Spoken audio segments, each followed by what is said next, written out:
Toujours dans ma mission de donner une voix à tout le monde lors de ces élections fédérales 2025, j'ai eu la chance de m'entretenir avec le directeur du contenu chez Québec Fier, soit Léo Dupire. Québec Fier est un regroupement de Québécois qui fait valoir les valeurs nationalistes ainsi que de la droite. Je lui ai demandé ce qu'il pensait de ces élections 2025 et quelles mesures il souhaiterait que le gouvernement en place prenne. Mais avant de vous laisser l'écouter, je vais vous demander de vous abonner, de mettre un like si vous appréciez mon contenu et de commenter ce que vous pensez de ce que M. Dupire nous a annoncé aujourd'hui. Mais bon, je vous laisse à l'écoute. Merci d'être là encore une fois. Première question, pouvez-vous me dire un peu qu'est-ce que Québec Fier? Ben, dans le fond, Québec Fier, c'est un collectif de citoyens engagés. Si vous voulez vraiment nous mettre une étiquette, on peut dire nationaliste, disons de droite. On a une vision différente du nationalisme qui clash un peu avec peut-être ce qu'on appelle le néo-nationalisme moderne, qui est plutôt ancré à gauche depuis les années 60. Et donc, entre autres choses, nous, on met plusieurs choses de l'avant. Entre autres, on s'oppose aux dérives woke, qui sont entre autres imposées par le gouvernement fédéral, l'actuel gouvernement fédéral, mais pas uniquement. On met aussi l'accent sur évidemment l'importance de défendre l'identité québécoise. Et on pense que l'immigration massive, ou en tout cas certaines formes d'immigration, sont problématiques de ce point de vue-là.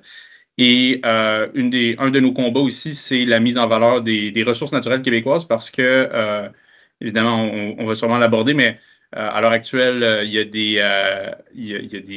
des menaces tarifaires de la part des États-Unis. Et ce qui est ironique et ce que beaucoup de Québécois ne savent pas, c'est que 25% de notre énergie environ au Québec vient directement des États-Unis. Alors qu'on a beaucoup de gaz naturel et même du pétrole sous nos pieds au Québec. Et nous, on pense qu'on devrait d'abord mettre en valeur nos propres ressources. C'est un peu la base du nationalisme de notre point de vue. Excellent. Puis vos activités, ça se résume en quoi? Comment avez-vous un impact sur la société? Ben, essentiellement, je vous dirais, on est actif sur les réseaux sociaux. On vient d'atteindre 200 000 abonnés sur Facebook, donc c'est quand même assez significatif. On a aussi une présence sur d'autres réseaux. Je me souviens pas des chiffres exacts, mais à peu près 22 000, 23 000 abonnés sur TikTok. On a aussi plus de 8 000 abonnés de mémoire sur X, ou anciennement Twitter. Donc c'est essentiellement comme ça qu'on va rejoindre les Québécois. Et aussi, moi, à titre personnel, qui suis président de Québec Fier depuis 2022, j'interviens aussi dans les médias. Mais je vous dirais que l'essentiel de notre travail, qui vise entre autres à rejoindre les Québécois et à faire évoluer les mentalités, c'est sur les réseaux sociaux que ça se fait. C'est ce qui vous motive vraiment derrière tout ça, le groupe en tant que tel, Québec Fier, c'est vraiment de mettre de l'avant l'identité québécoise et de défendre les intérêts en promulguant un peu la droite en même temps par le fait même. Exactement. On a une autre vision, disons, du nationalisme. Encore une fois, pour revenir à l'exemple de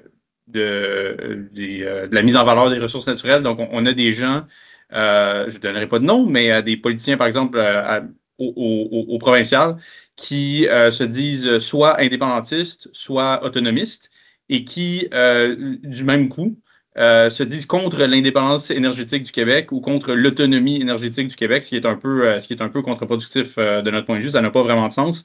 C'est un problème évidemment d'un point de vue énergétique, mais aussi d'un point de vue économique, parce que la raison pour laquelle on est en grande partie au Québec dépendant de la péréquation versée par Ottawa, la raison pour laquelle dans les faits, on attend un peu un chèque du fédéral pour tenter d'équilibrer notre budget, puis de financer nos hôpitaux, nos routes, etc., etc. Une des raisons, c'est parce qu'on ne met pas en valeur nos ressources naturelles qu'on a sous les pieds. C'est pas la seule raison. On pense aussi que, par exemple, les Québécois payent trop d'impôts et sont trop réglementés. Et ça fait en sorte que, justement, on est moins compétitif, par exemple, à l'échelle nord-américaine. Donc, ça plombe aussi l'économie québécoise et ça fait en sorte qu'on est, justement, on est dépendant de la péréquation. Donc, c'est un autre de nos combats. On pense, justement, qu'on devrait payer moins d'impôts et qu'on devrait être moins réglementé. Il y a un peu trop de bureaucratie au Québec, disons ça comme ça. Est-ce que vous supportez un certain parti politique lors de ces élections-ci en particulier? Nous, on est indépendants. Je dirais qu'à titre personnel, c'est sûr qu'il y a des partis pour lesquels j'ai moins d'affinité que d'autres. L'actuel premier ministre non élu du Canada, par exemple, M. Carney, je suis très critique pour plusieurs raisons. mais en soi, on est indépendant des partis et je veux dire, on n'a pas de collaboration particulière avec un parti ou un autre. Nous, c'est vraiment au niveau des politiques publiques. Donc, tous les partis ont du bon et du mauvais. Mais disons que de notre point de vue, il y a des partis qui ont plus de bons que de mauvais et vice-versa. Est-ce qu'il y en a un en particulier qui a plus de bons selon vous? Ça serait lequel?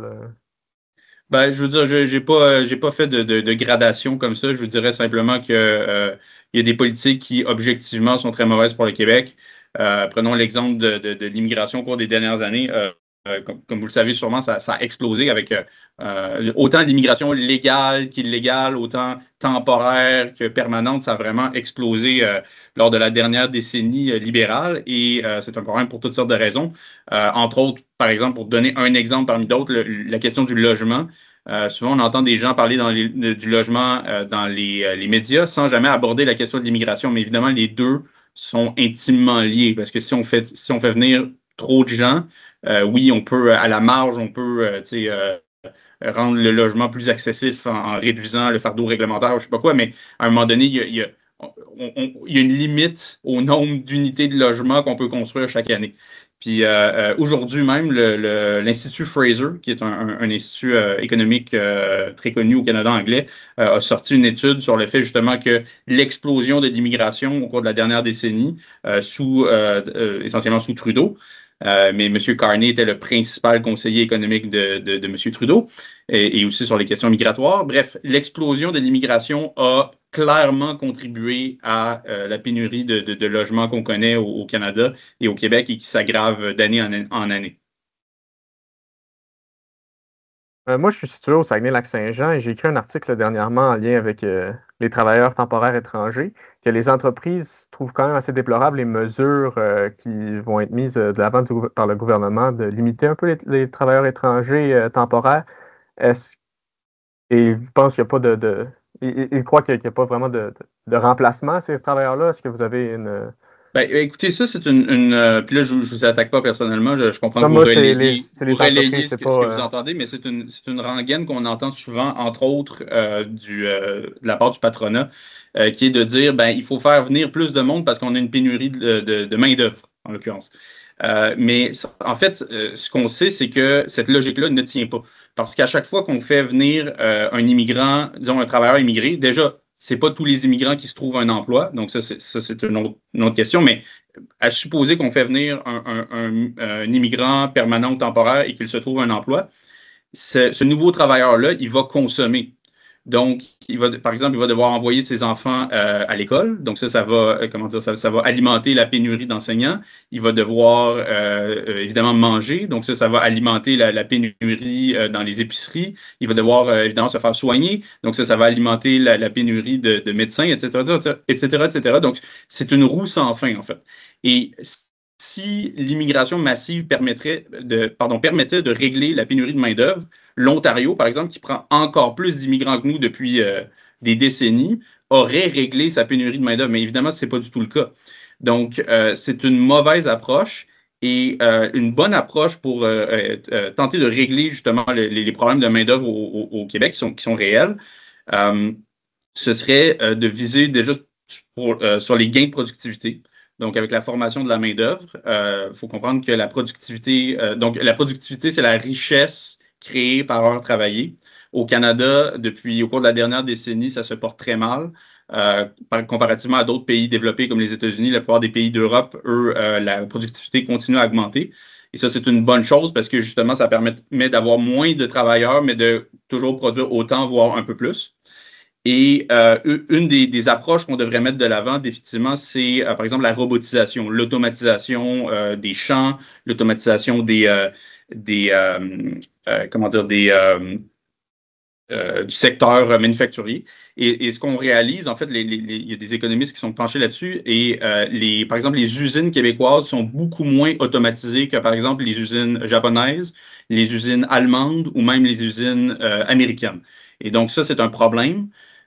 Et ce qui alimente ça un peu, disons, le fait qu'on soit relativement peu automatisé, c'est que justement, on a eu des taux très, très élevés d'immigration au cours des dernières décennies. Et là, sous les libéraux, depuis 2015, ça prend une ampleur jamais vue.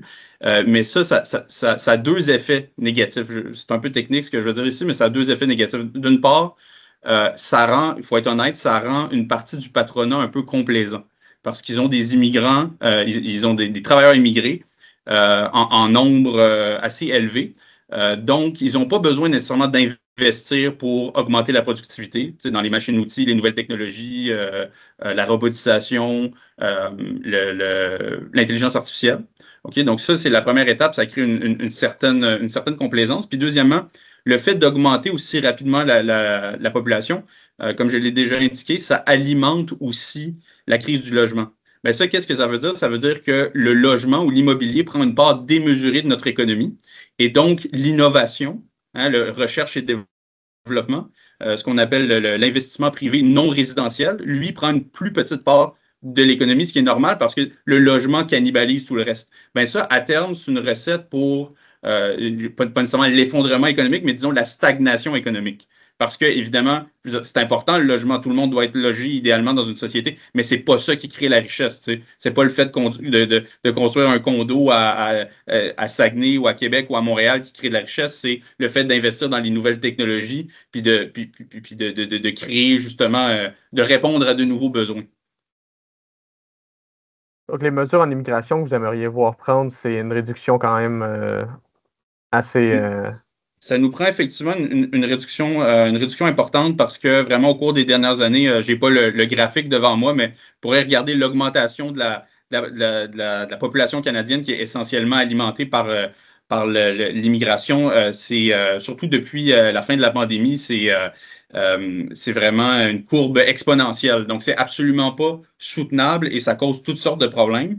Et le truc ici, qui est peut-être un peu moins politiquement correct, mais c'est qu'on s'intéresse souvent aux questions économiques en disant et aux questions, comment dire, on aborde l'immigration d'un point de vue quantitatif en disant on en fait venir trop, donc ça cause des problèmes, par exemple, de logement. Ce qui est vrai. Mais il y a aussi un aspect qualitatif à l'immigration. C'est-à-dire que pour dire les choses très clairement, tous les êtres humains ne sont pas pareils. Il y a des différences de culture dans le monde. OK?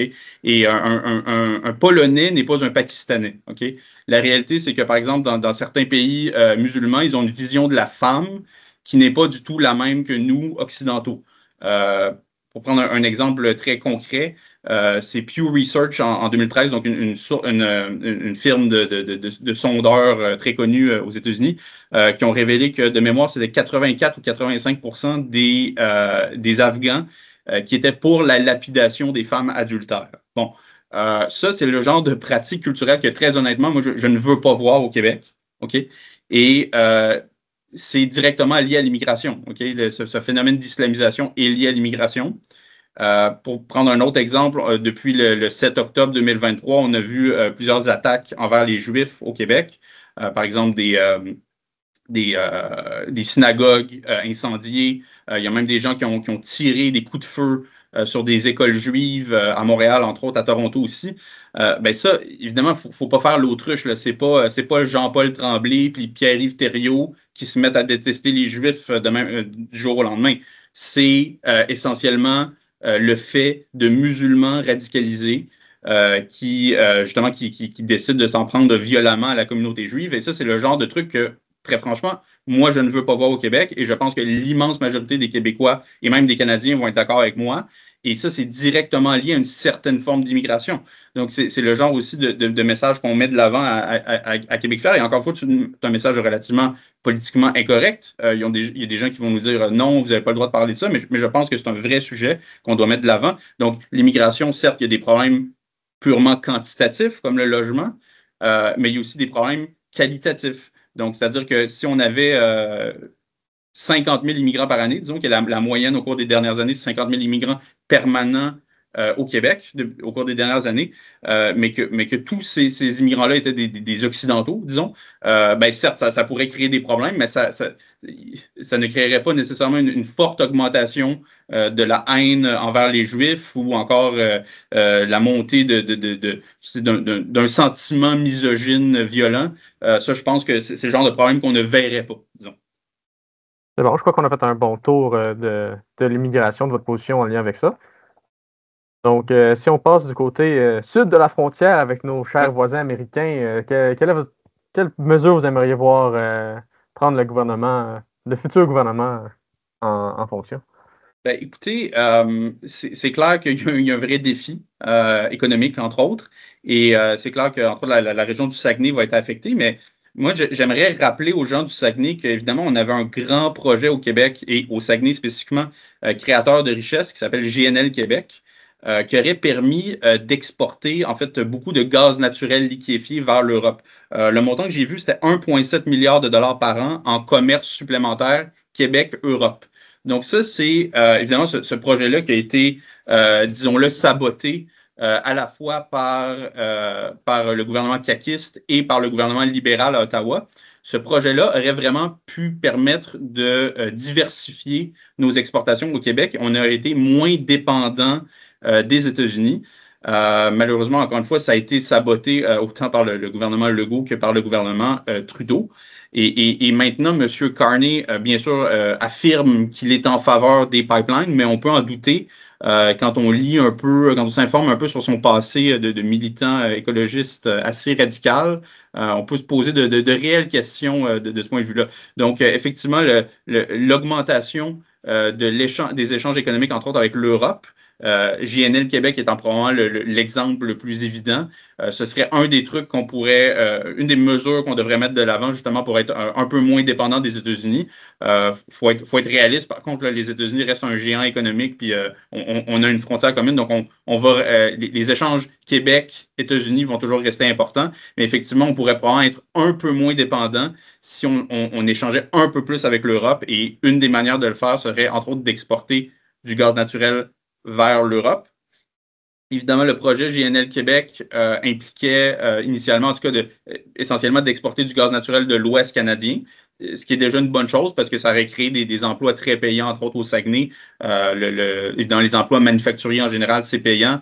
Les emplois portuaires, c'est extrêmement payant. Le salaire moyen d'un débardeur au Canada, je pense que c'est plus de 150 000 par année. Pardon, la rémunération.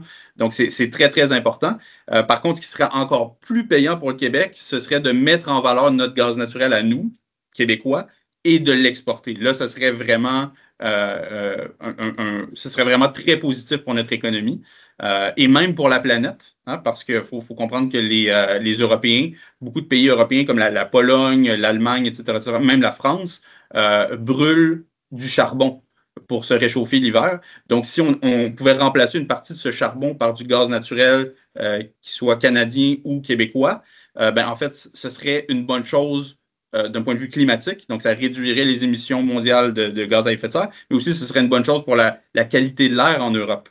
Parce que il faut savoir que, par exemple, en Pologne, il y a près de 50 000 personnes, 50 000 Polonais qui meurent de manière prématurée chaque année à cause de la mauvaise qualité de l'air. Et ça, c'est essentiellement lié au fait qu'ils doivent brûler beaucoup de charbon et du bois aussi, qui a un effet assez, qui peut être assez néfaste pour la qualité de l'air. Et même dans certains cas, les Polonais qui sont vraiment mal pris, disons les Polonais un peu moins riches, doivent brûler des ordures l'hiver pour se réchauffer. Et ça, vous pouvez imaginer l'effet sur la qualité de l'air. Donc, c'est non seulement une mauvaise chose pour l'environnement, mais même pour la santé des êtres humains. Est-ce qu'il y a d'autres choses que le projet GNL en termes d'économie pour faire face au tarif de Trump qui pourrait être pertinent pour le Québec ou le Canada? Ben, écoutez, c'est essentiellement ça, c'est de la diversification d'une part, donc plus d'échanges avec l'Europe, donc on serait moins dépendant des États-Unis. Et c'est aussi, comme je l'ai dit, le fait que ça créerait des emplois très payants. Là. C'est pas des emplois au salaire minimum chez Burger King. C'est vraiment des emplois à 100 000 et plus par année, qui, je pense, dans une région comme le Saguenay, qui est assez dépendant évidemment des alumineries qui sont malheureusement menacés par les tarifs et qui est aussi dépendant du secteur du bois, qui lui aussi est menacé par les tarifs. Ben, je pense que ce serait particulièrement intéressant pour les travailleurs du Saguenay et du Lac-Saint-Jean, un tel projet, disons, industriel qui viserait à exporter de l'énergie. Je pense que ce serait vraiment une très bonne chose. Si on revient à une de vos valeurs fondamentales en termes de nationalisme québécois, de défendre les intérêts des Québécois, quelle qu'est-ce que vous voudrez voir changer avec le prochain gouvernement en place au fédéral? Quelle mesure, Je vous dirais, du point de vue du fédéral, nous, on aimerait voir un gouvernement moins centralisateur et peut-être moins interventionniste, donc qui s'immisce moins dans les affaires du Québec. Malheureusement, M. Carney ne se dirige pas dans cette direction-là. Par exemple, il a annoncé justement son plan qui vise à construire, je pense, 500 000 logements par année au Canada. Bon, d'une part, ça, c'est aussi le chiffre du Century Initiative, donc le lobby qui vise à faire exploser l'immigration au Canada. C'est aussi ce chiffre-là de 500 000 immigrants par année. Donc, on se pose des questions. Est-ce que il veut construire 500 000 logements par année pour ensuite faire venir plus d'immigrants? La question se pose. Mais au-delà de ça, évidemment, le logement, c'est une compétence provinciale ou une compétence municipale. Évidemment, les municipalités relèvent des provinces. Donc, c'est le genre justement de projet comment dire, d'ingérence fédérale qui est néfaste pour le Québec. Il y a toutes sortes d'autres ingérences comme ça. Pour prendre un exemple très concret pour les gens du Saguenay-Lac-Saint-Jean, évidemment, par exemple, il y a la question du caribou. Donc, les ressources naturelles, normalement, ça devrait relever des provinces, mais le gouvernement libéral, spécifiquement monsieur Guilbeault, depuis maintenant quelques années, menace l'industrie forestière québécoise et entre autres l'industrie du Saguenay-Lac-Saint-Jean en disant qu'il faut absolument protéger le caribou et donc empiète sur nos compétences et menace justement des emplois en région éloignée, dont bon, il y a le Saguenay, il y a la Côte-Nord, il y a Charlevoix, il y a la Gaspésie de mémoire. Et donc, c'est le genre d'ingérence fédérale qui, de notre point de vue, est très négatif pour le Québec et on aimerait qu'un futur gouvernement fédéral, peu importe la couleur politique, soit justement moins centralisateur et plus respectueux des compétences des provinces. Un dernier aspect que vous avez abordé aussi un peu plus tôt, c'était une baisse d'impôts pour les Québécois. Ça ressemble à quoi? Ça ressemble à quoi quelque chose d'optimal pour Québec fier? Ben, je vous dirais, on n'a pas de chiffres en tête nécessairement, mais la réalité, c'est que le Québec et le Canada, c'est une des raisons pour lesquelles on n'est pas très compétitif par rapport aux États-Unis, c'est que notre fardeau fiscal est très élevé, surtout au Québec. Et donc, une des approches qu'on pourrait prendre, en fait, c'est évidemment au cours des dernières années, tant au provincial qu'au fédéral, on s'est mis à vraiment augmenter les subventions aux entreprises. On l'a vu par exemple avec Nordvolt, mais c'est un projet parmi d'autres. Ça nous coûte des milliards de dollars et très franchement, c'est pas très efficace. Nordvolt est au bord de la faillite. Donc, c'est le genre d'approche où nous, ce qu'on défend, c'est baissons les subventions aux entreprises, ce qu'on peut parfois appeler le BS corporatif. Donc, baissons les subventions aux entreprises, voire éliminons-les là, dans la mesure du possible et remplaçons ça par une baisse d'impôts. Ce serait de notre point de vue une meilleure approche parce que justement, les gouvernements ne sont pas très bons pour essayer de choisir les gagnants et les perdants. Très souvent, ils se trompent.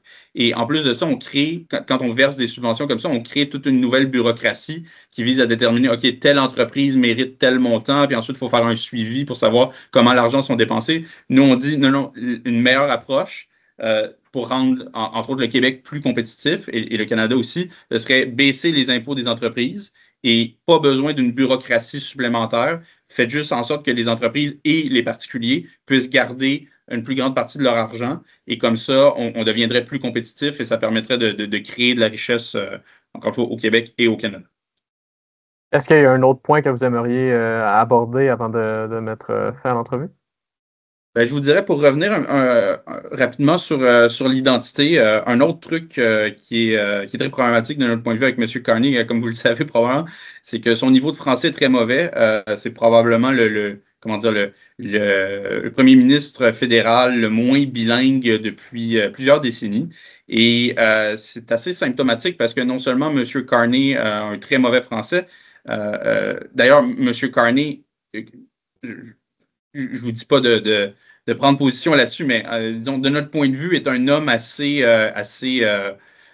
ambitieux, un homme qui probablement planifie de se présenter comme premier ministre depuis des années, et le fait qu'il n'ait pas même fait l'effort d'apprendre le français correctement montre un certain mépris des francophones et des Québécois de notre point de vue.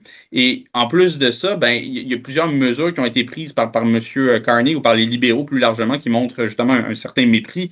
Par exemple, M. Carney, une des premières choses qu'il a fait quand il est devenu premier ministre, c'est qu'il a aboli le poste de ministre des langues officielles. Donc déjà, ça envoie un très mauvais signal pour, en plus, un homme qui, encore une fois, parle à peine notre langue. Et il a aussi promis de contester la loi 96, qui est une loi qui vise à protéger le Québec, protéger le français au Québec, ce que même Justin Trudeau n'avait pas promis de faire. Donc lui est encore plus radical dans disons, dans son hostilité au fait français au Québec. Et donc, nous, on pense que c'est très problématique. Et quand on combine ça, évidemment, avec son côté très ultra-immigrationniste, sa proximité avec le Century Initiative, qui veut 100 millions de personnes au Canada en 2100, on se dit que pour l'identité québécoise, entre autres, l'élection de M. Carney serait problématique. Et plus largement, on a les libéraux au Québec depuis 10 ans. C'est honnêtement notre qualité de vie et comment dire la vitalité de la nation québécoise, je dirais, je pense que la plupart de des gens qui écoutent ceci vont être d'accord. Tout ça s'est dégradé depuis 10 ans. Et si en plus, là, on élit les libéraux pour 4 ans supplémentaires, ça pourrait être potentiellement catastrophique pour l'identité québécoise et pour la qualité de vie des Québécois. Donc, nous, c'est ce qu'on croit, entre autres, à Québec fier. Et c'est pour ça, entre autres, qu'on se bat. Est-ce que vous avez un dernier message pour les Québécois québécoises? Ben, comme je viens de le dire, 10 ans des libéraux à Ottawa, ça a été très problématique. Clairement, notre qualité de vie s'est dégradée. Et 4 ans de plus, je pense que ça pourrait avoir des conséquences graves. Donc, j'invite tous les Québécois à penser attentivement à ce qu'ils veulent et est-ce que vraiment on veut 14 ans de libéraux au pouvoir d'affilée. Moi, j'en doute fortement. Donc, j'invite les gens à y penser très clairement dans l'isoloir ou peut-être même avant d'aller dans l'isoloir. Et c'est ainsi que s'est déroulée mon entrevue avec Monsieur Dupire. Laissez-moi savoir en commentaire ce que vous avez pensé de ces idées. Et n'hésitez pas à vous abonner pour avoir plus d'entrevues avec d'autres acteurs de la scène politique québécoise. On se revoit dans 2 jours avec l'entrevue avec le Parti marxiste-léniniste du Canada. Merci encore d'être là. On se revoit.